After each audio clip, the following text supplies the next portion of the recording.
We are on my free-to-play main account. We are trying to grind and complete some missions here. So I want to try to complete this artifact mission to get the 3 epic books if possible. Obviously that's a super annoying mission, but in order to do that, I do have to grind in dungeons. So I am grinding stage 20 of Spider. I was just grinding a little bit though on Dragon's Lair, and I haven't gotten crap for good pieces of gear, to be honest with you. Like, I've been getting garbage gear. I get so unlucky in Dragon. I don't know why, but yeah, I'm getting pretty crappy gear from stage 25. Usually I farm stage 20, but I don't know. I don't know what's been going on there. It's been kind of weird. So anyways, to make sure that I can farm fast and get that mission done, I'm just gonna do a few runs of Spider. So this is my team that I use right now for Spider. It could do some, I can upgrade it a little bit, of course, to make it more consistent. There is a 3% chance of losing, of course. I got 1.3 million now. So I hope I have enough now to complete this mission finally. There's another 1.3 million. I just had a video that just came out where I did 1.9 million. It was all gone in a second. So let's see if I can use it on any of these champions. So I have to use it on 5-star gear because, of course, I don't have any 6-star glyphs.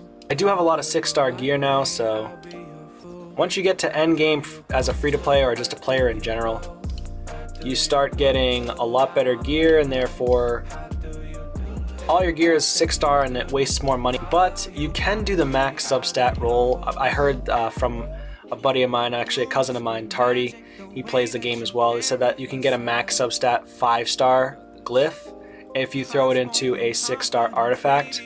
But myself, personally, I'm just doing it into 5-star gear that I have for now.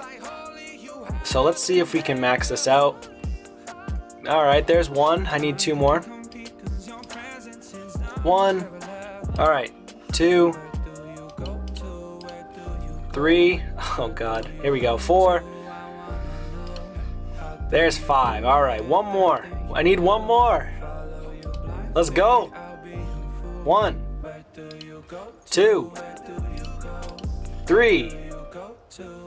4. 5.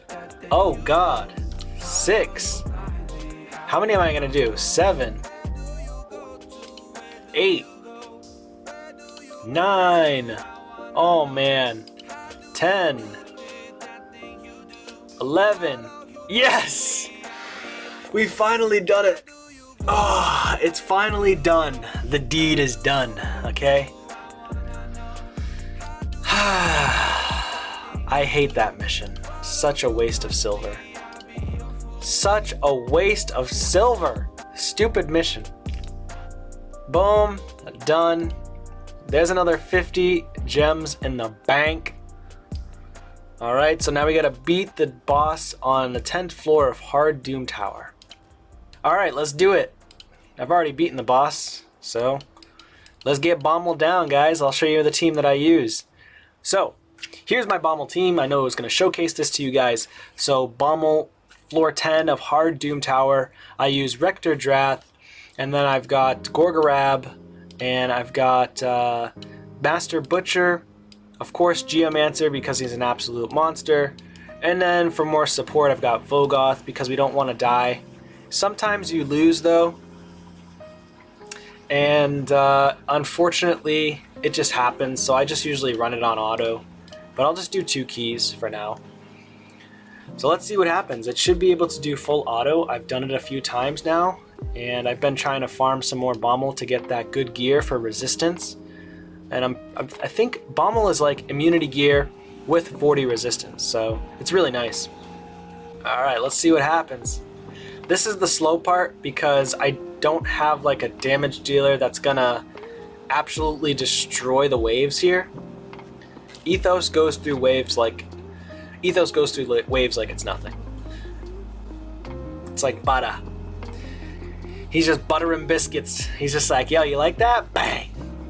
Bang, bang! Yeah, these waves take forever.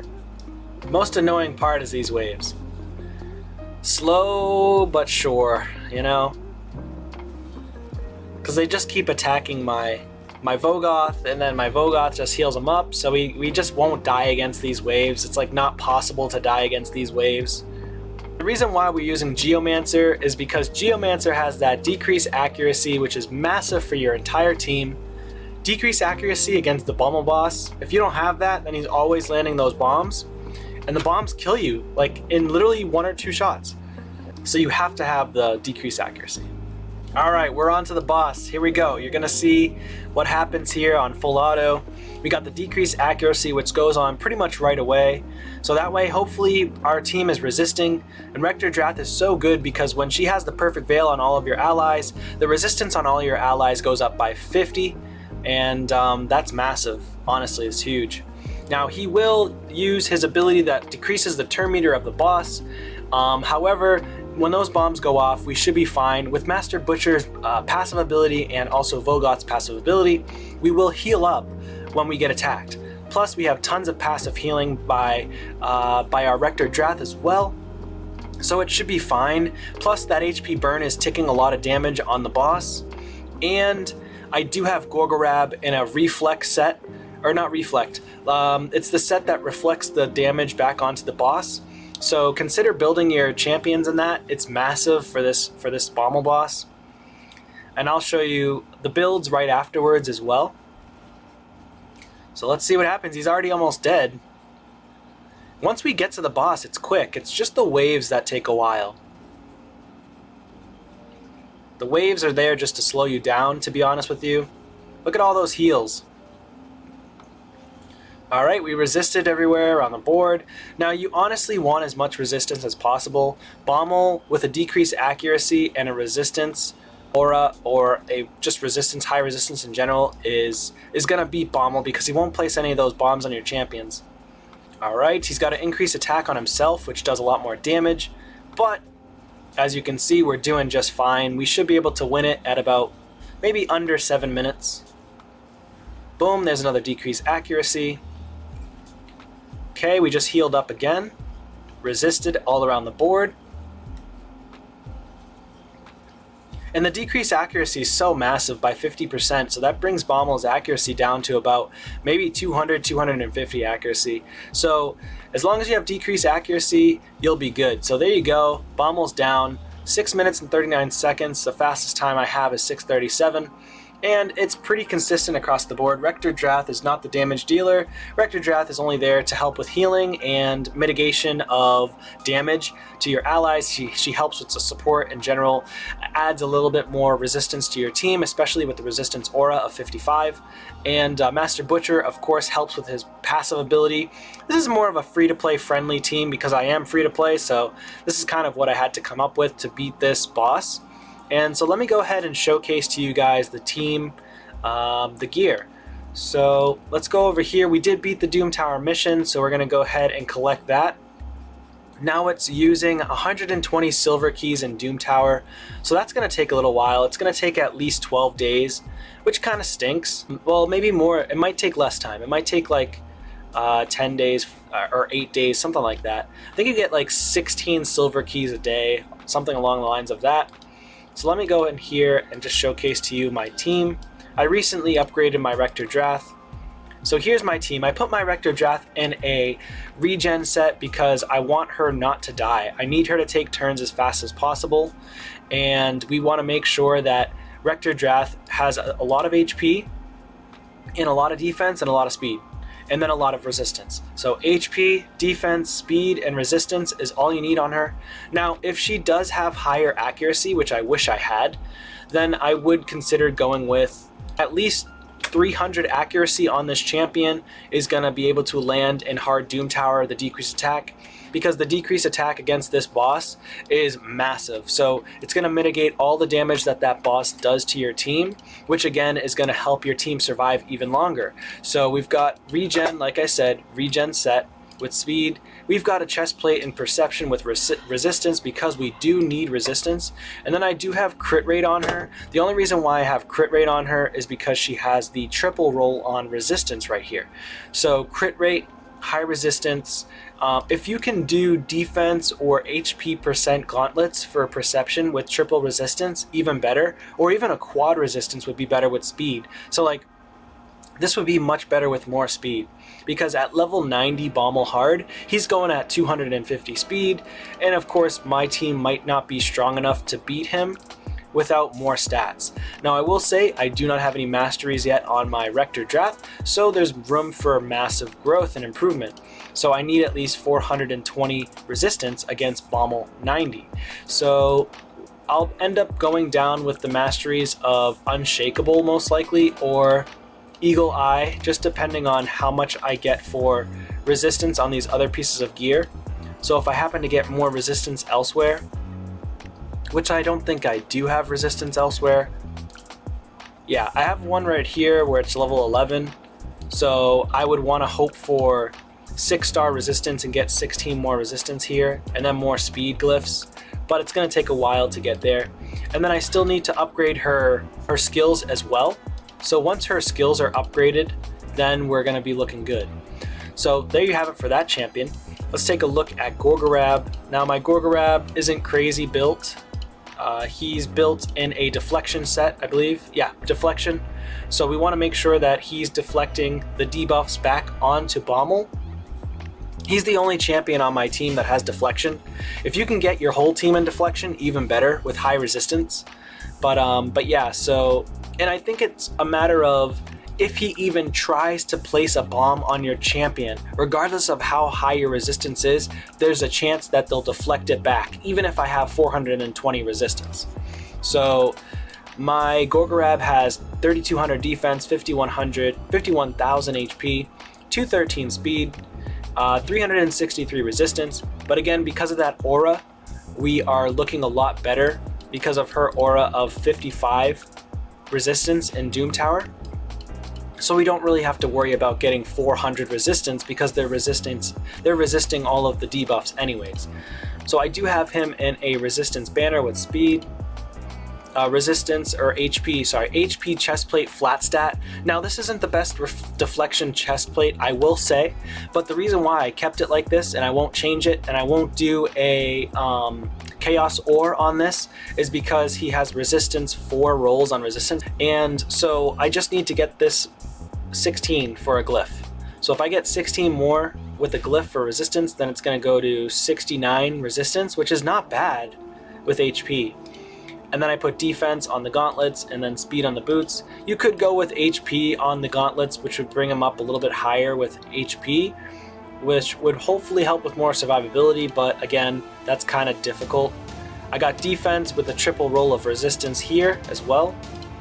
And I got a quad roll of HP on these legendary ring. HP with quad roll HP, which is ridiculous. My best legendary ring that I have in the game. Quad roll. And then I just recently got this, which is removing a random debuff each turn, but it doesn't remove debuffs that can't be removed, so I don't think it's really worth it. So there is my Golgarab, and of course he does revive all allies, has a speed aura in arena. Next we've got our Vogoth. So Vogoth, he does have the attack 3 times, he increases the duration of random debuffs on the enemy, which is massive. He does also have an accuracy aura if you need him for that. Now I just turn off the A2 ability. You don't need that against the boss, but you do need that against the waves. And then for the masteries, he's not fully booked, but I ended up going all the way down to the counterattack mastery. I'll probably end up going with the methodical mastery next, and I put him in Giant Slayer to do more damage against bosses. He's really there for his eerie presence and also for his Festering Dynamo ability for passive.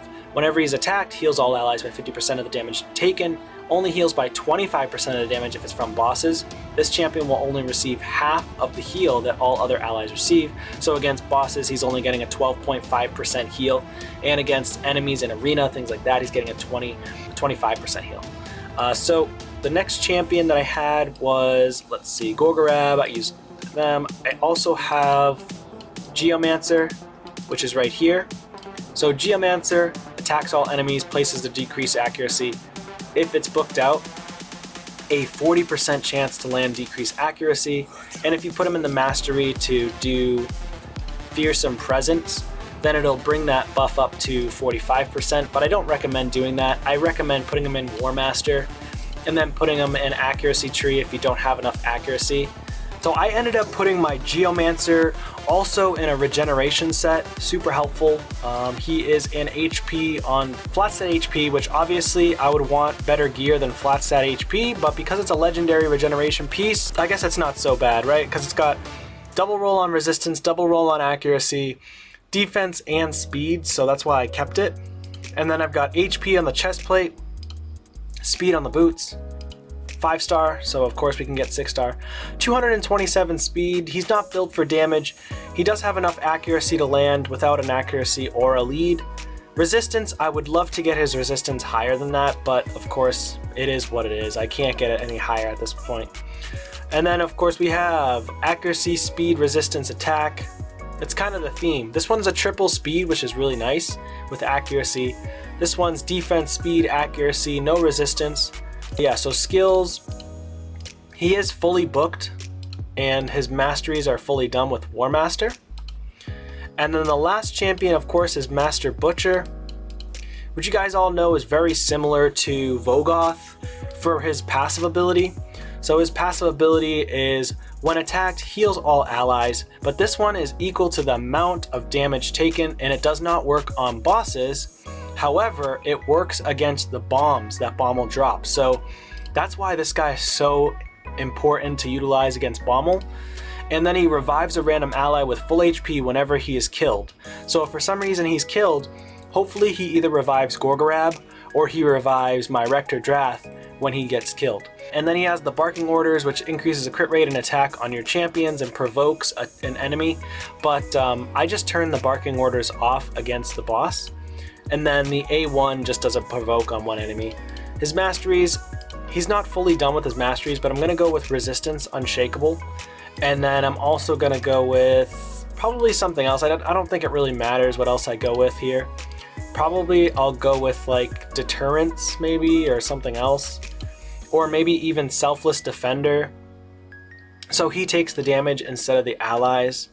So that keeps them alive longer. And then of course I did fully book his skills. So yeah, so there's the champions there. That's what I utilized to beat Bommal. Yeah, so that's gonna do it for this video, guys. Thank you so much for watching. I appreciate it. I'll see you on the next one.